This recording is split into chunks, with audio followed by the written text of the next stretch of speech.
Well, if I pushed all the right buttons, we've got it all working okay. So, good morning and welcome to everybody out there watching.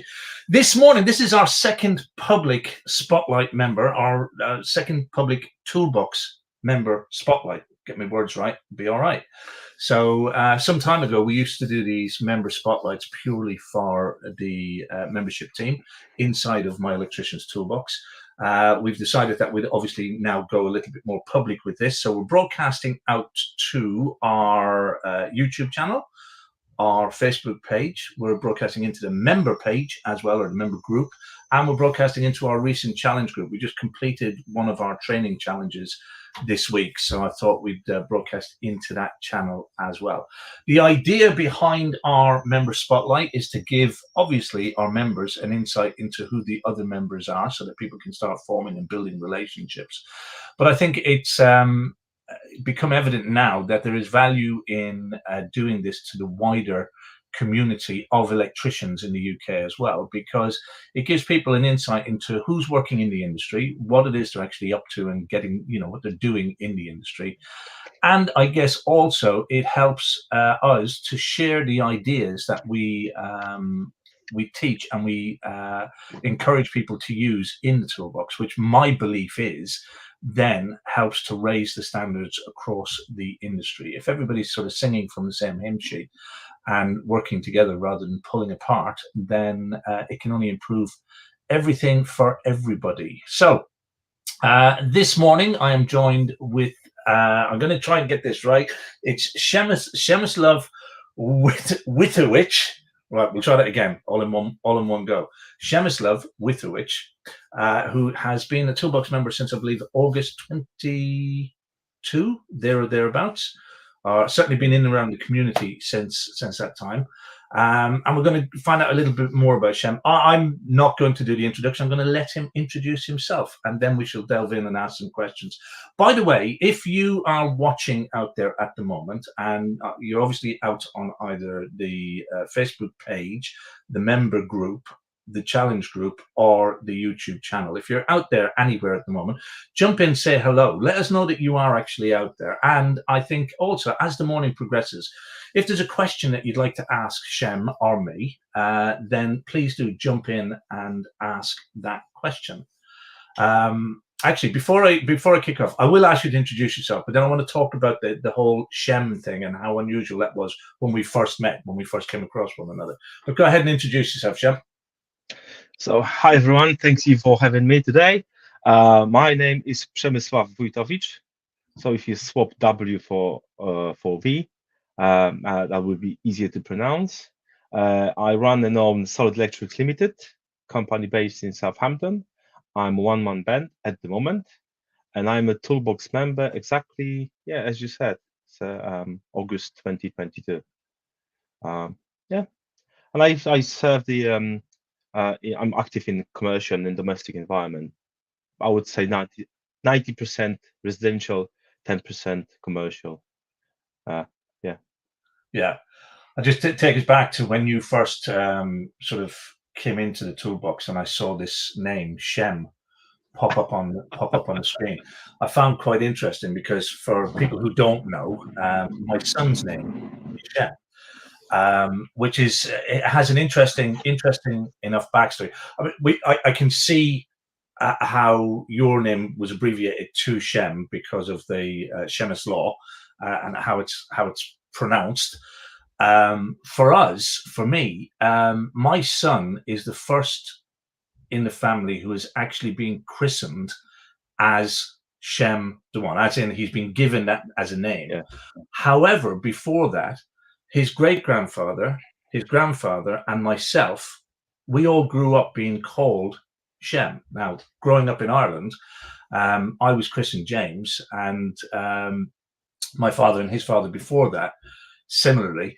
But Seamus is the Irish for James, and we shortened it to Shem in the family. So throughout, and it's the only place up until coming across yourself that I've ever come across the name Shem. I've never, outside of our family, I had never had or met any other Shems, this is fantastic. And I thought, when I looked at the screen, I thought, what? Where did that come from? So yeah, my grandfather, my dad, and myself, even though my name is James, I was always at home called Shem. And in fact, family members still refer to me as Shem. You know, if I'm back in Ireland or I'm talking to any of my nieces or nephews or anything like that, they will refer to me as Uncle Shem. Whereas here in the UK, everybody knows me or refers to me as James. So I thought that was highly unusual and interesting. Anyway, that was that. Tell us something. Young Shem. What was young Shem like? You grew up where? What were you like at school? Okay. What were your interests? So I grew up in south of Poland, in a city called Nowy Sącz, which is near Slovakia border, 70 miles away from Kraków or Zakopane. I grew up there, go to the school. I was always a bit naughty, interesting, curious kid, running, just put my hands on the tools. So first thing, I blew up as a former electrician. I've shortened the circuit. I put the cables into the socket via speaker. So blew whole the audio system that was in the school discotheque. I've been 12 years old. So whole electrics in school blew. I was quite interesting, a lot of trouble. Yeah, I always had the passion to maybe doing like DIY electronics, things like that. So I decided to go to electrician college in my hometown, and that was 5 years. That lasts for 5 years. I end up as a qualified technician. So in Poland, like there's slightly different educational system. So to be in a trade as an electrician is 3 years.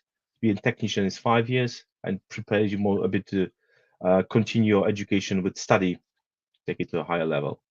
So I've graduated with the from that college.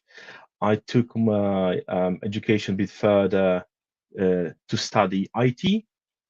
I have the bachelor degree from IT computer science, IT applied computer science, which is no use for me at the moment.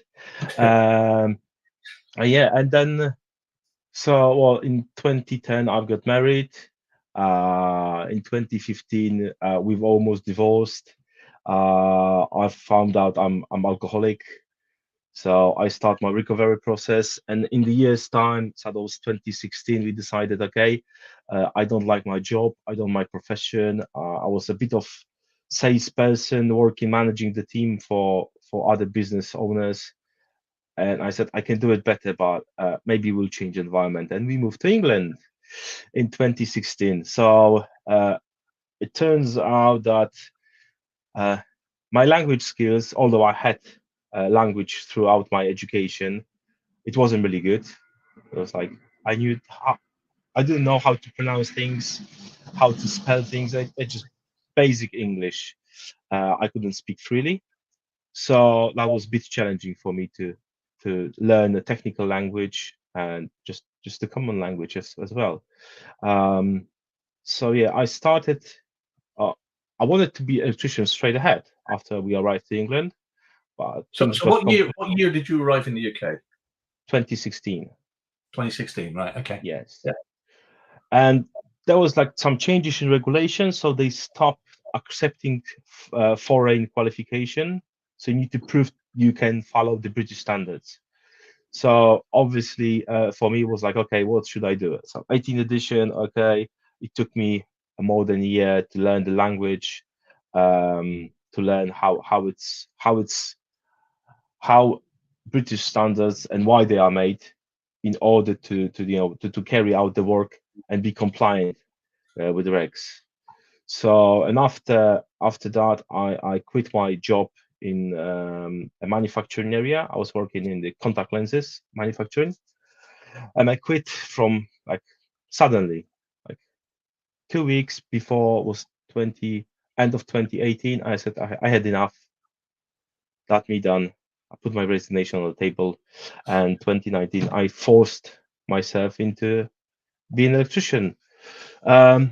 Yeah, so that was it. And since then, I've always worked then as an electrician. Then I've done my qualifications was 2391 inspection and testing. A competent person. I've joined the NAPIT later on. Like all sort of relevant qualification to be a registered electrician. What else? I worked for Siemens on the railway. It was like big project. I worked in the Foley refinery for ExxonMobil. Again, big project, big companies.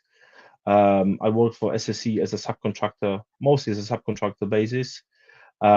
Few local electrical contractors, Southampton Uni. Yeah, that was a bit of journey as a subby. It got to be hugely challenging, though, coming with limited English, not only to sort of end up working in the environment that you wanted to work in, but to learn the language as you were transitioning as well. And it's got to be hugely challenging. Oh yeah, sometimes it was overwhelming. The first big project was on the railway, but I was good for me and good for, I would say, it helped me because there was 80 electrician and 80 mechanical fitters. So only few S.P.A.R.K.s work on the railway before. So the railway language, technical railway language for them, that was something new as well. So probably Right. five or six of them, like, the basic electrical language was the same, but the railway language is like, I don't know what's that. Can you show me? So I was following everyone else. That's right. Yeah. Well, that was generally bit challenging, I need to say. So what caused the transition then from subcontracting and working in those environments to doing what you do today, which is primarily sort of domestic work, isn't it? Yeah. So I was subcontracting for big super yacht builder and as electrician, and I've joined the Toolbox. I was thinking to start my own business as the domestic electrician, and that was like April 2022. Went on holiday to Greece, and I had some time just to think about my business, my future, what's going to be the shape of my business. And I put on the paper like what's going to be the cost of running the business as domestic electrician, like membership fees, accountancy, cost of marketing. I was guessing, and it turns out like all the costs will be about 1,500 a month. Obviously, I knew how much subbies are paid, a daily rate or an hourly rate, so I multiply it and add a little bit on the top, and I thought, I need to have like turnover about 6.5, 7 grand a month in order to pay myself slightly more than I was earning as a subby. So I divided it by the number of hours I could work. Obviously, that wasn't 50 as I working as a subby. I thought maybe 36, and the rest of it, 12 hours, I need to spend on the office, marketing with the wholesalers, training. So I was in 35, 36 hours. But when I divided 7K by 36, it was like only 50 quid. 50 quid. Who's going to pay for it? And I had like loads of doubts. And then in August, my friend, in that gap between April and August, I was speaking with my friend, who's a Sparky, and he's probably now about 15 years in England working as an electrician, and he's from Poland. And he said, you know what? I was using the some of the techniques from the My Electrician Toolbox. There's a bloke called James Devon. If you can type in his book, I said, okay. So I found your book. I've ordered it. And it's like, okay, that's brilliant. And obviously, I had like, okay, I've done my calculations and I had self-doubt. I don't know how to do it. I thought like word of mouth, I will tell my family members, I will start my business electrician, please help me and pass the leads because I'm a Sparky. And obviously it didn't work that way.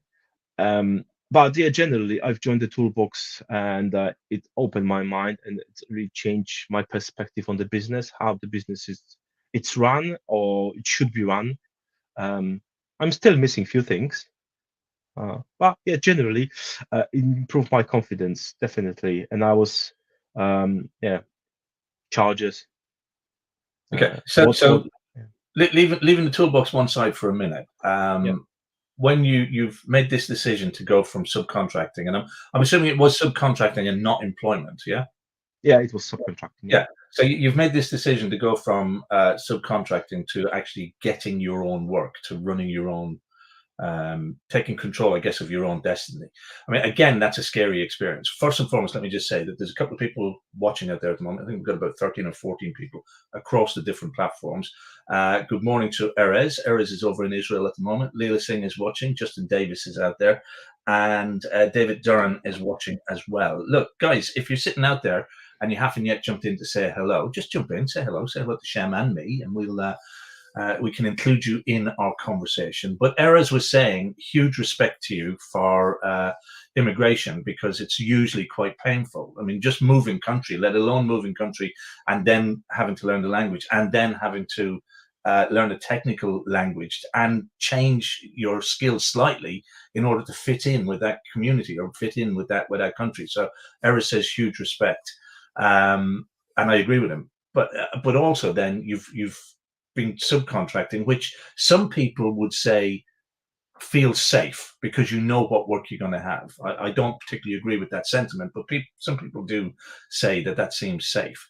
So what was it like then making that move from going as a subcontractor to actually then deciding I'm going to do my own stuff? Because I would guess, like many people out there at the moment thinking about making that transition, it's scary to think I'm going to give up what is in essence a secure income to actually go out and start generating my own. What did that feel like? What was that like for you? Yeah, it was scary, and I totally agree. What is like moving from one country to another, meeting different culture, different people, different attitude, different perspective.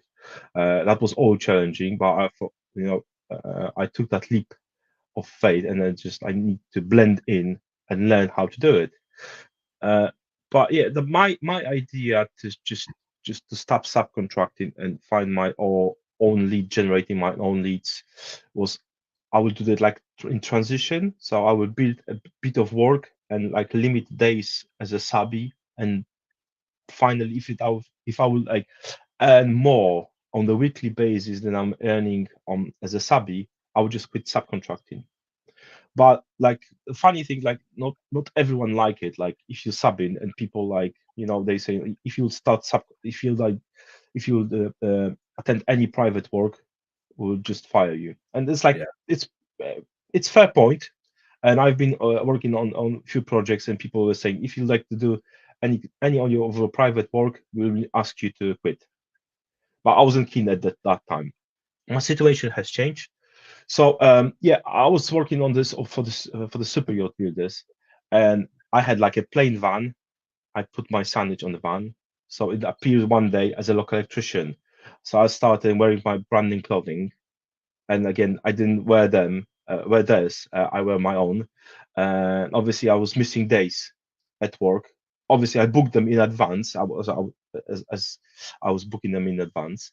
But however, one day they asked me, "Are you looking for different job?" I said, "No, maybe not job. I'm looking for different opportunity in my own business." So we ask you to quit. So we ask you to leave. So I quit that day, and I had like a hard kick in my ass. And I said, I don't want to go back to the subcontracting anymore. And yeah, and since then, that was last year, January or February, something like that. And yeah, It is interesting. I'll just talk on the whole subject of subcontracting for a second. Not that I think people should be doing it, but we'll talk about it in a second. But Jason Norman has joined. He's out there watching at the moment. George Papp has joined. He said hello. John Best is there also. Good morning to you. So again, others, if you're sitting out there at the moment and you haven't yet jumped in to say hello, Robert Bonham is also there. Great to see you out there as well. So if you are sitting out there and you've not yet jumped in to say hello, 16, 17 of you out there at the moment across different platforms, jump in, say hello, let us know that you are there. I've got somebody coming up as Facebook user. Unfortunately, I can't tell who that is because we're on so many different platforms. Unless you've clicked the StreamYard link, I won't be able to see your name, just like we can see Jason Norman there. There you go. So Jason's heading off to play golf. Subcontracting. I just want to make a point on the subcontracting thing for anybody who's watching out there, because this is important. When you're subcontracting for a company, you are not employed by that organization. So therefore, they don't have the right to tell you that you cannot get work elsewhere or you cannot do work for other people. And if they do, they are then taking responsibility for employing you, which means that they're not only just responsible for paying you for the work that you do, they're also responsible for your holiday pay, your sick pay, your national insurance, and everything else, because they're restricting you. The whole idea of being self-employed or subcontracting is that you can work for other organizations. You can move your labor around. That's the whole idea of self-employment and subcontracting. And if one company is telling you, you're only subcontracting to me, you're only subcontracting to us, then in effect, they are actually employing you. So anybody who's in that situation, be aware of that. At least have that knowledge that, you know, you don't have to feel scared if you get another job that you can do on a Tuesday when this company doesn't have any work for you. And I'm not saying disrespect the people who supply you with work. By all means, you know, if you've committed to being somewhere for a job for a Tuesday morning, or you've committed to 6 weeks work with somebody, then you've committed to 6 weeks work with them, and respect that. But also be aware of the fact that they don't own you, that if you do book in work for a different week and you're not booked in with them, you're quite entitled to actually do that. They can ask you not to show up in your own uniform. They can ask you to use an unmarked vehicle, but they don't own you. They don't employ you. And if they claim that they do, and if they prevent you from doing other work, then they have to take the full responsibility. Sick pay, holiday pay, national insurance, stamp, you name it, the lot across the board. And that has been proven in court. That's not just me talking. That has been proven in court. So just be aware of that. Anyway, Shem, sorry, I interrupted. No, that's all right. We were on your journey. You changed. You've moved across now to working, running your own business. Transition being a little bit scary in that. So what happened from there? How did the business? So we've gone. You've arrived in 2016. So where are we now when you started your own business? This is 2021, 22. So I started my business in 2019. 2019. 2019. I started my limited company, and Yeah. then obviously I was contracting through limited company for financial reasons. That's pretty obvious. And then I just changed the name to be a bit more friendly, customer friendly, before I started residential work. I was that transition from when I joined the Toolbox. I was building. So I would say a few months after I've started subcontracting, I knew I'm going to do something myself, build a business. I didn't have a clear vision how to do it, but I always investing like, okay, I will get some tools for this type of work. I will get some tools for this type of work, because if that day will come, I'm ready. And that day suddenly arrived, and I was ready. I had like already van, I had already signed written, I had all the tools I need, like hand tools, power tools. I was ready. And then only bit was missing: customers. But again, so from the August, I joined the Toolbox in August, and I was applying all the things I've done in the Toolbox. So I would say the transition was scary, but was quite smooth. Okay, Leela's asked a question. I will bring it up on screen so that you can actually answer it in full. But Leela's asked a question: what's the mindset shift that you experienced in your transition from a subby to self-employed? First, value my own time, confidence. I'm worth definitely more working for myself than as a subby. So I can charge more. I can charge whatever I like. It's my time, and I can tell someone my time is value X, or my business time is value X. Yeah. If you don't like to pay for it, look for someone else. So yeah, confidence, I would say, definitely. There's always something to improve. Always. There's like never that journey is just constant improvement, I believe. There's a couple of there's a whole I guess thread going through here for you, isn't it? There's the relocating from your country to a new country. There's retraining to skill up. There is learning a new language, and then there's shifting from subcontracting into self-employment. So I mean, you're definitely not afraid of change, are you? No, I would say I'm seeking change. Uh, and even a few times being here in England, I forced the change. So quitting like employed job as from the manufacturing area to jump into I didn't have anything lined up. We had a bit of savings, and we like a few months earlier we bought a house, so mortgage on the top of it, and those few grands we had in savings just like melted down quite quickly. It's Yeah. like, okay, what I'm gonna do, and I already like purchased some tools, like what I'm gonna do. And I think uh, the action I took. So I was applying for all the roles as a subby at that time. I didn't like, oh, if I meet the qualification, I don't care. I will apply for it anyway. And that worked. And I think the same is right now. I use different strategies to get customers, and some of them work better, some of them less. But I have few strategies in place. Yeah. Cool. Well, we've got a question again. It's coming up as Facebook user. Apologize for this, but if you recognize your name on this, please click on the StreamYard link, or at least put your name in brackets in front so that we can tell who it is and give you acknowledgement for the question. So this comes from Facebook user. Says, great story, Shem, and great value, James. Okay, thank you very much. Appreciate that. Shem, how did you find your first few customers? So when you when that subcontracting boss said to you, okay, bye-bye, go off and do your own thing. How did you find your first customers? And what was the expression here is call out rate. We don't like it, call out rates, but hey ho. But at that time, what was your first few customers and what were you charging?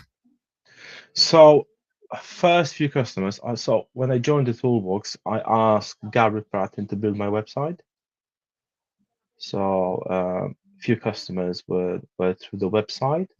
Some customers were through recommendation of a friend's family. They knew I will go from the transition as a subby to a or fully self-employed or running my own business. So they feed me some leads like small jobs. So there was like small jobs and fitting the kitchen wire. So that was the first few projects. And what were so and I started leafleting then. Few leaflet drops in the local area. So I was finishing earlier, so I cut my shift an hour, and on my way home, I was just dropping the leaflets for 45, 50 minutes and picking up my daughter from nursery. So that's how it started. And collaborate. I thought I'm gonna start from 45, but I was a bit anxious with 60, and I started charging 60 per. That was my minimum charge. Excellent. So that was first. Then last year there was I think after 6 months I raised it up to 70, and now it's 80. I'm not VAT registered, so it's 80 per minimum charge. But I have different rates. There's like a project rate and a half day and full day. So Just on the subject of charging, we know that there are still people in the industry who are charging 25, 35, 40 pounds an hour, right? We know that they're still out there. We know that they still exist.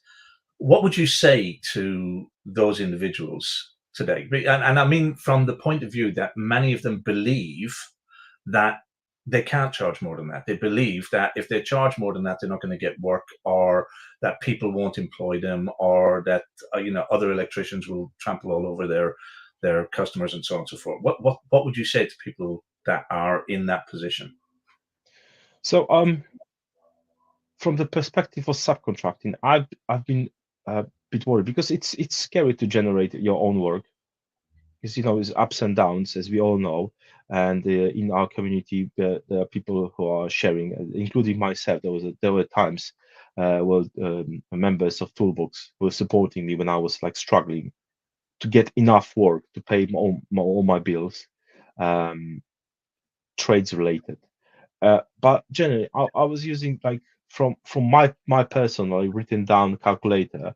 I used the supplied by James, and I used different calculators, and they always showing the same. So I've used 3 different calculators with more detail or less details, and the return was the same. For the benefit of people that are watching, this would be like cash flow calculators or Yeah, minimum charge calculators that help you to work out what it costs you to be in business and then what you need to be in profit. Yeah. Sorry, carry on.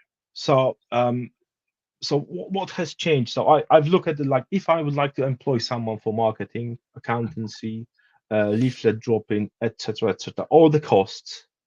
So if I do it myself, so I will my charges, I would like to have a bit more money for my work. But generally, I put everything in the spreadsheet, and it turns out, in order to break even, I need to charge £60. That's breaking even, and it's like I can pay myself about 230, £240 a day. Yeah. After all deductions. So it's going to be £420, and at the moment it's just to break even. Sorry, Yeah. with 30% of profit. That's 420. It's interesting to note that many people don't ever look at or monitor those figures. They look at what they were earning as an employee or what they were getting as a subcontractor, and they think if they can earn a couple of quid more, that they're actually making money. And what they don't do is actually analyze and see what it costs them to be in business.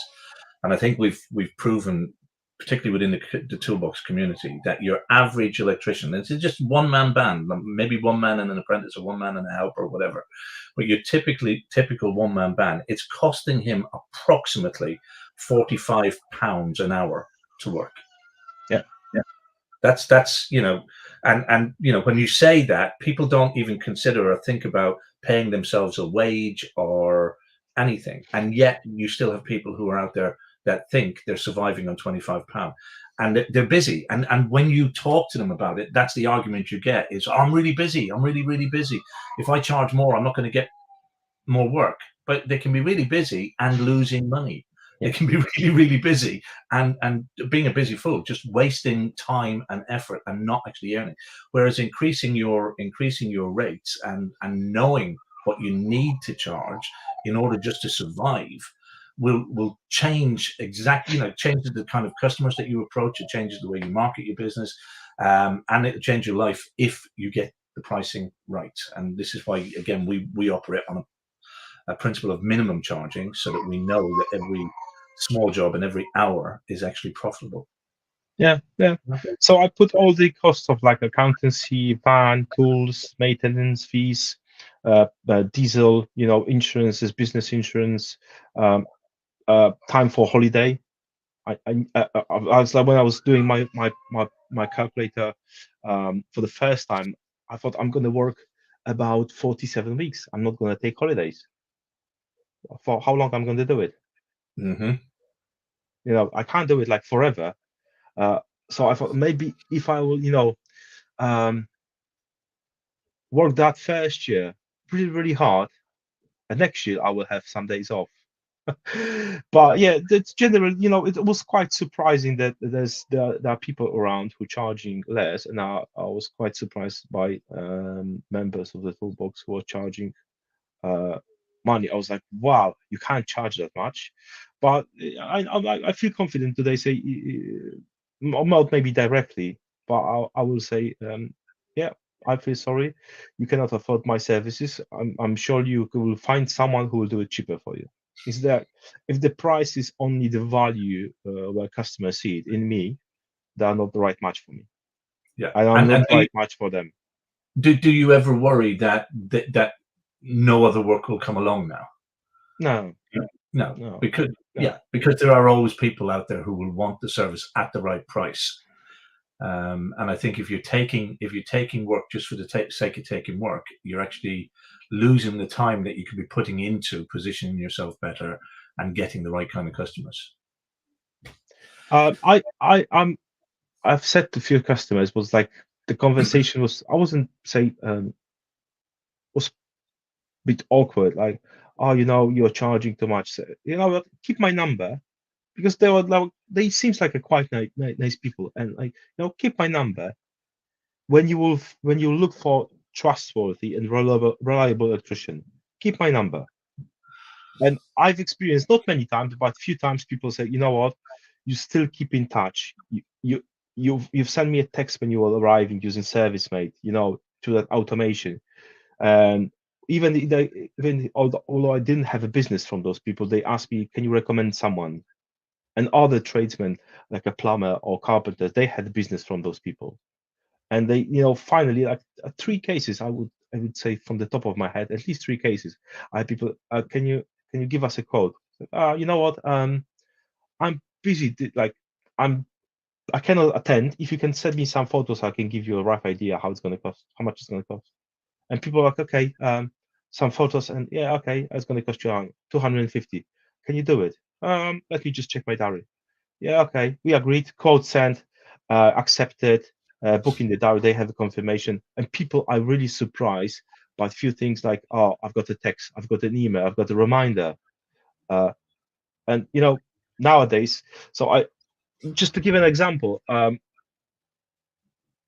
One of my friends recommended the plumber, gas engineer plumber, and so she was on the after a night shift, and he promised he will be first thing in the morning, so she can go to sleep. So she waited for him for a whole day. She started her next shift 7 in the evening, and he appeared between 7 and 8. So she was like very, very disappointed. That's the very polite to say. And when I arrived the next day, she got a text. She was already awakened. That was day after. It was about 3 o'clock, and she said, "You know what?" She explained the situation from the day before. I said, "You know what? I really appreciate your texts and messages when you are arriving, because I can get ready." That's very simple. It just adds that level of professionalism. Yeah.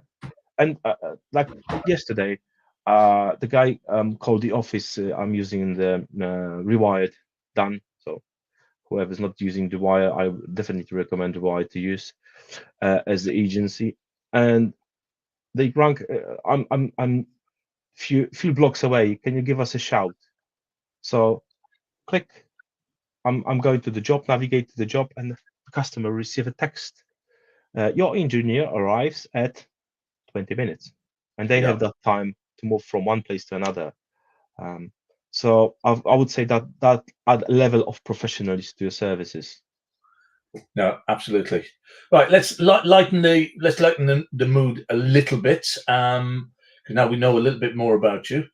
Couple of questions. Number one, what is your favorite tool that you keep on your van? Your favorite tool that you keep in your van, and why is it? And why is it your favorite? Knipex wire strippers. Go on then. That's a combination of strippers, combi cutters, long nose pliers, so 7 in 1, I think. Yeah. I'm going to open that question up to the floor as well for anybody else who's out there. I think I've said this. I think I've said this previously on calls. Despite all of the tools that we could have, whether they're power tools or hand tools or whatever the case was, my favorite tool was a coat hanger. My favorite tool was a coat hanger because it was so versatile and it always easily available. If you didn't have your rods, you could always grab a coat hanger. If you didn't have, your fish tape, you could always grab a coat hanger. There was always, and it had so many different versatile uses. And I know it sounds daft. And I just wondered, again, like I said, I'll open it to the floor. Anybody else out there wants to type in what their favorite tool is. What is it that they keep on their van that they wouldn't be without, that they would go, right, I need to have that on there. So it was your Nipex, right? Okay, so let's try another one then. What is your most memorable experience with a customer?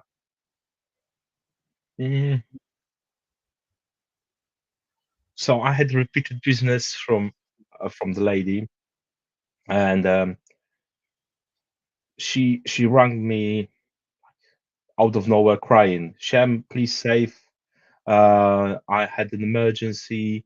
So I always, like, whoever's my customer or not, I ask them, if you have paid for emergency services, use them, because otherwise you need to pay more charges. And if you paid with your home insurance some cover for plumbing or electricity, just ring them, ask them for help. And so engineer arrived and said there was a fault in the kitchen socket, and he said, like, by opening one socket, full house rewire. And the lady, she was very sensitive from the beginning, since I met her, and she left her with that information, disconnected the kitchen ring, and off you go. No explanation, nothing. So I said, just keep it like sensible. I've seen your electrical installation. It's not that bad. Probably some improvements are required, but generally it's not like full rewire. So I'm jumped over there. We found the fault. I've asked my friend, who is a carpenter, to remove part of the kitchen with no damages at all. We've done it over half day Saturday. Yeah, and everything put back as it was. Everything's working. It looks like a mouse or rat or some animal chopped the cables, and that's it. Job done. And no rewire required. No rewire, and she spent a little money comparing to full rewire. But bringing that scarcity rather than reliable information to the customer, that was really memorable. And she was thanking me. She was thanking my friend. She left a review, I think, in 3 places. And she left a review for my friend, and I recommended one of the tradesmen, like a maintenance or who's running a maintenance business, and he's part of the BNI of my chapter. And she praised him over the top because he, within I think 2 or 3 hours, he repaired her roof leaks, and they agree on some sort of work. And she praised him like everywhere. So 3 people gained from that experience, 3 businesses. But it's amazing how often something like that happens, where unscrupulous people, or maybe not necessarily unscrupulous, but people who are unqualified to be doing what they're doing, will make a judgment like that because either they don't know any better, or they're looking for more work, and they'll make a judgment call like that. And the impact that can have on the homeowner is horrendous. And it's much better, as you said, it's much better being honest about it. 3 people, as you said, have benefited from that process. And Leela Singh, I'm not going to read that out because I don't want to be libelous. She mentions the name of a company who would have said that. So you've got to be extremely careful, Leela. You could say may have said that. Possibly it was, but you can't say definitely was. That would cause friction and cause problems. So, right, what else can you tell these good folks out here about your journey so far? Where's your business at today? We got where everything has come from. We got your transition into being self-employed. So where's the business sitting at this present moment in time? Yeah, there was ups and downs on the way, definitely. Gradually, I thought that this transition is going to be smooth, but it wasn't. It just like I decided that I'm not going to go back to subcontracting. So I built my own workload, and it's just get bigger and bigger and bigger and bigger. What I did notice, every time I went on the holiday or away for 2 weeks, I've lost the momentum. I was losing the momentum. So I was just okay. I need to catch up with things. So last year, for my business, people delivered about 50,000 leaflets in Southampton area. So that definitely improved my cash flow. I didn't have a problem with the cash flow because all the charges, bank transfers, so that's straight ahead. I even refused to take few contracts which were bigger. For smaller money, it will give me a more consistent work. But I cannot like live on my savings for 2 months, because that was the agreement. Yeah. So I refused to take it. So generally, I did notice that I'm losing that momentum when I'm going away. So I speed things up. I have few strategies in place. I started using Rewired as to answer my call and answer my phone and managing my diary, which is brilliant because it frees up my time. Yeah. And they're doing it brilliantly. I need to say. I have leaflets. I have a website. Number of things, but whatever you're using, if you do not capture the details of the customer, that yesterday on the Google My Business Challenge, I think one of the comments was the lead nowadays it costs about £8 to £10. If you do not capture it, you've lost basically £10 for the lead, because I have repeated business. So actually, even if I pay £20, I don't care, because if I do the third job, that cost comes down to £7. Yeah. Fourth Or less. job, it's Or less. or less. But generally, that's repeated business because I have the details captured. So if Nathan, my office manager, will answer the phone and said, "Oh, here's your number. Okay, I have your details.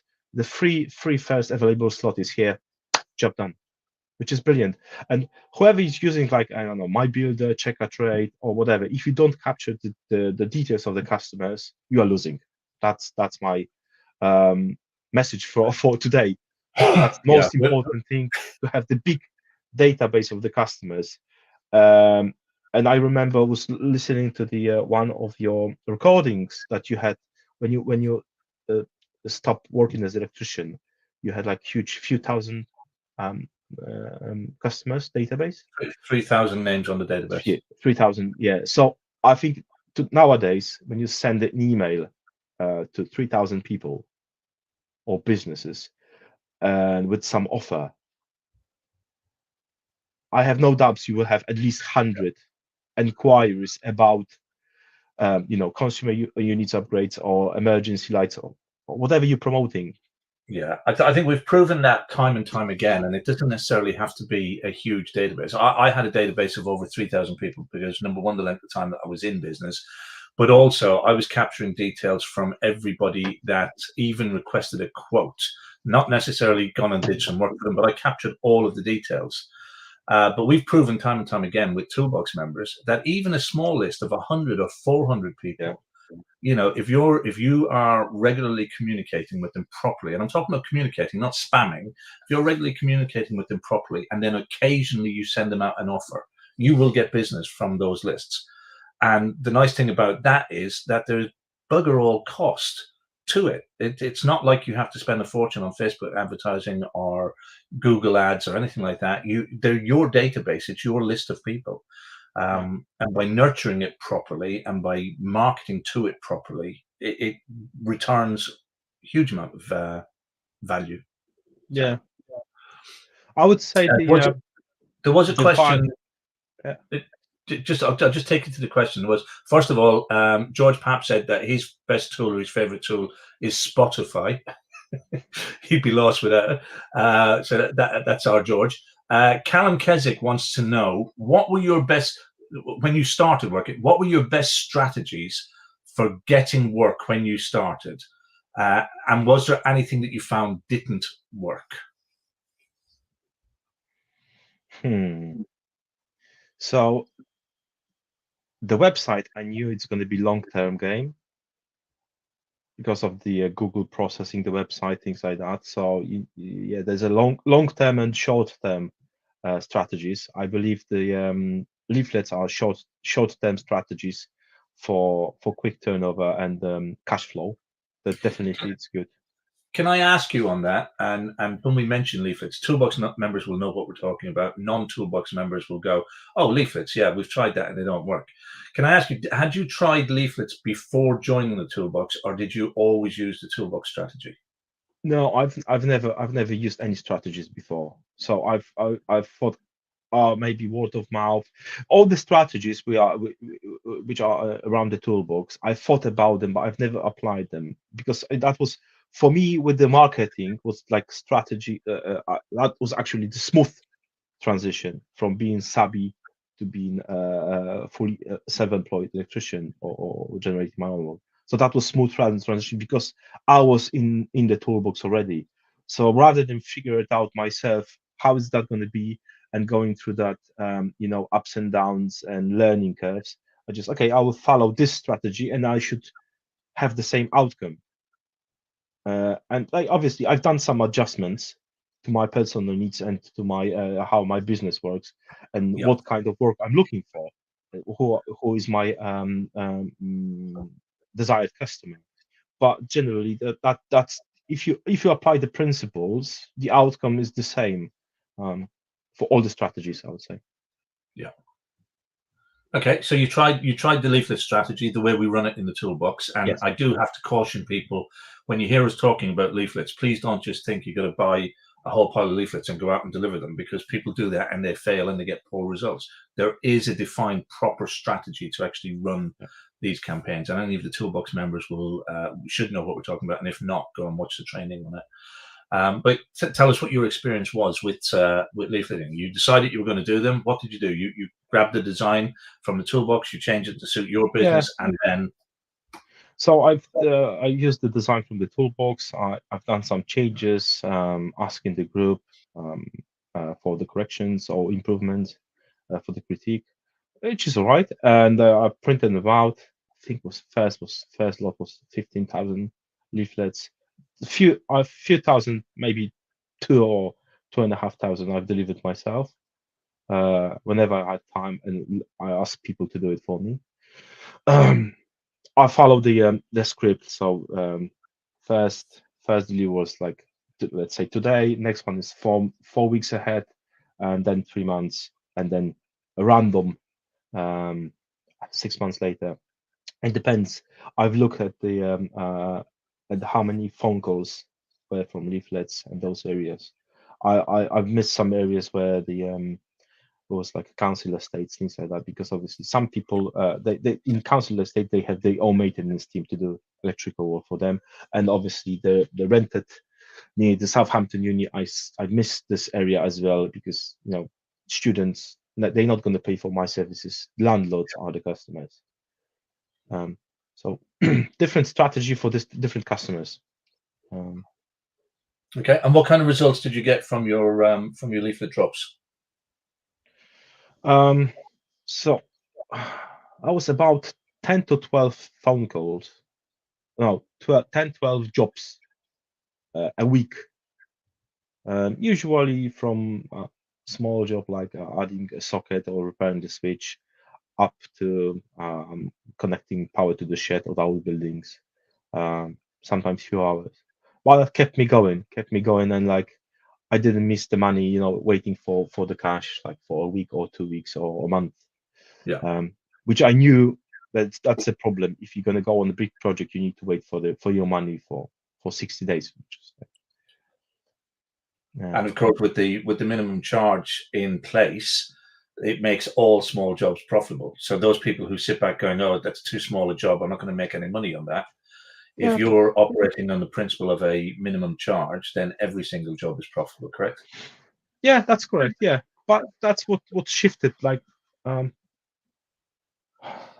probably since the beginning of this year, I probably had like 30 small jobs only, 30, maybe 40. Yeah. The rest of it, it's a half day or day or even longer, like a full house rewire, 2 partial rewires are on the go, full house rewire, some projects on the go as well, so people don't know what they want. So we agree on the project price, which is all right, works for me, and I can fill up the small jobs around the bigger ones.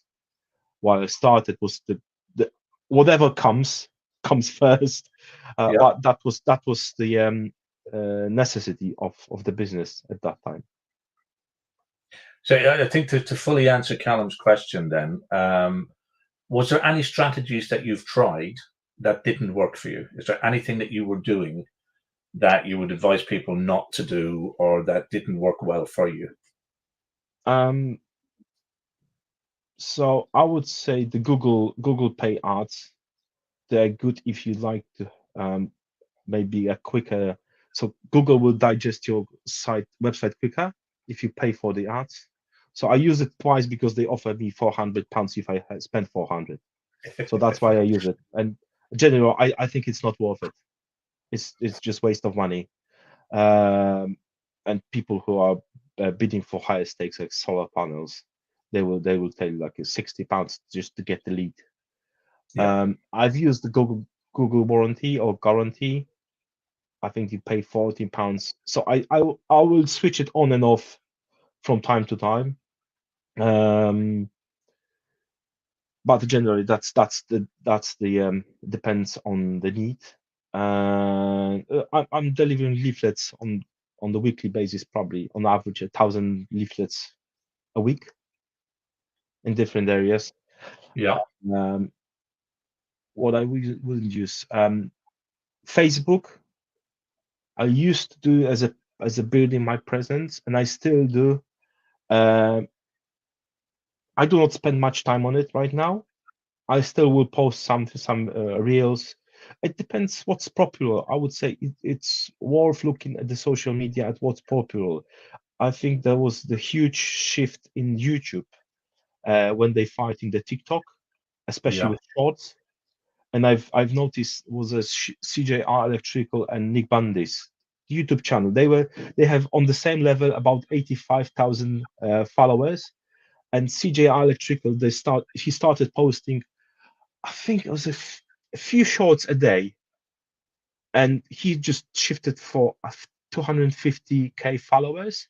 And Nick Bundy achieved this like about a month or something ago, because he missed. And I noticed on, like, I don't know, I'm subscribing a few bodybuilders, and they were posting shorts on the YouTube, and their subscribers numbers like just rise so rapidly. But again, that's what they're promoting. Obviously social platforms, they're fighting like a newspaper in the past. They're fighting for the customers, for us. Yeah. No, Who's going to absolutely. fight with the money? So and they can force different things to trend. Yeah. You know, like, as we know, Facebook will give a huge amount of relevance to shorts now, and as will reels for YouTube and such like. So they'll give that the relevance. But it's important to be sort of on top of those kind of trends as well. I've got a question from Simon. I think I can answer this one for him. Simon Lintern, if I'm getting that correct, Simon.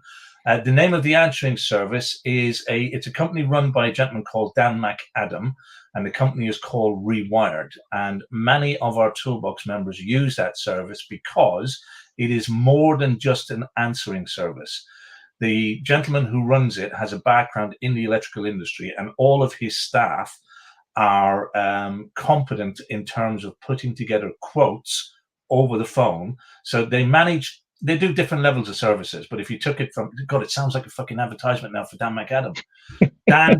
Dan, this wasn't meant to be, but it is a fantastic service, and it's worth people in the industry knowing about it, because it's more than just answering the phone. They know what they're talking about when it comes to our industry, and they can take the phone call, they can give the customer a quote, they can book it into your diary, they can add it to your calendar, and they can follow up afterwards to make sure that the customer responds and gives you a yes, no answer or whatever. So it's a full-fledged back of office service. Probably not the way Dan would describe it, but it's a full-fledged back-of-office service that they offer in the electrical industry, and I believe they're also now offering it in the plumbing and heating industry as well. So Simon, I hope that answers your question. His name is Dan McAdam. The company is called Rewired. I think there's a couple of his customers on here at the moment. They may very well put a link in for you to him in his business, and if they don't, Simon, then you can message me and I'll send you an email address or something that you can contact him on. I think you're looking on I think you're out on YouTube at the moment based on the image that I'm seeing.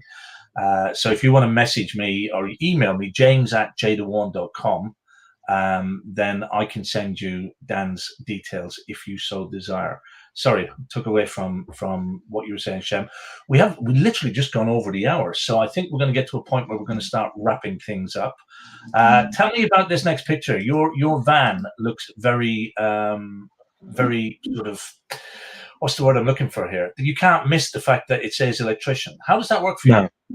Yeah, so I had a few phone calls from this van at the way it's signed written, and people were saying you are everywhere, because it attracts attention, and it's clearly the statement, I'm your local electrician. The way you read it is just your local electrician. So once you read it, your minds will tell you if it's mine. Yeah, I mean, yeah. That's what it is. Yeah, and it just builds the presence. Again, I prefer to do it this way. And before I joined the Toolbox, I thought that my logo is on the door.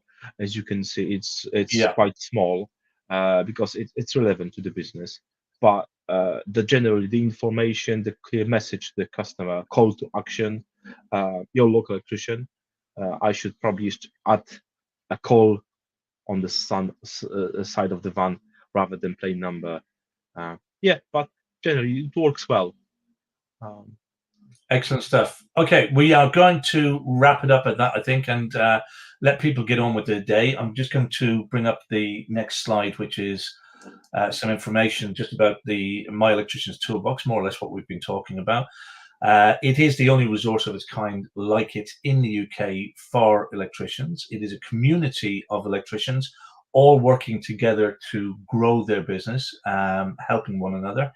Within the community, which is My Electrician's Toolbox, you have a training portal, and there is over 600 odd training lessons stroke videos in there, all connected with local marketing and business development.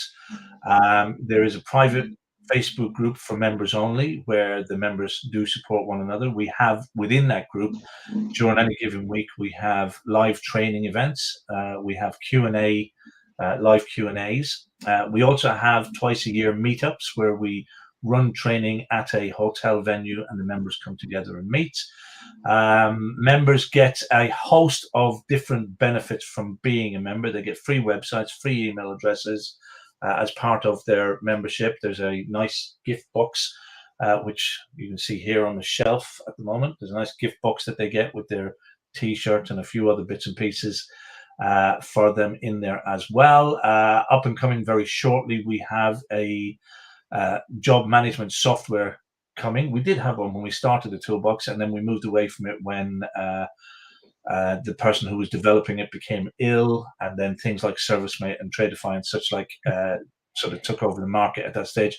But we've got under development now our own piece of software, which will be released in the next 8 to 12 weeks, which will be a full function job management software. So all of these things are available free to the members. If you want more information, you can have a look at jdewan.com/toolbox. I will leave that up on the screen when we complete this call this morning. For those of you who have joined us this morning, thank you very much for your time.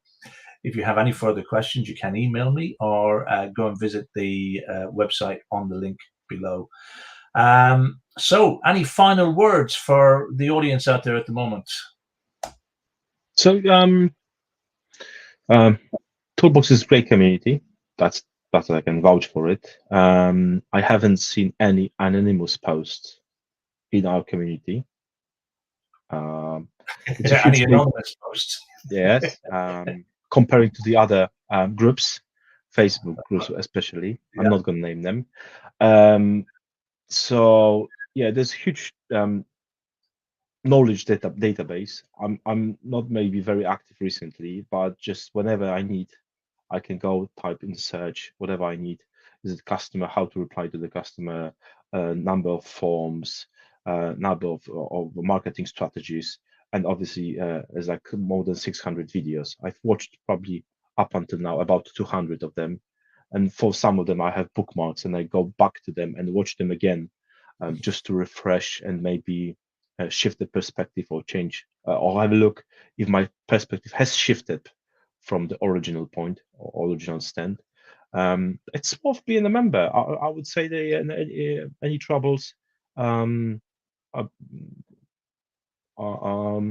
we always share and ask for help other members, and other members do it. As I said, when I had ups and downs, I spoke with few members, as Kate and Nigel, and we had some nice chat. And I spoke with James on a few occasions about the business and the private life as well.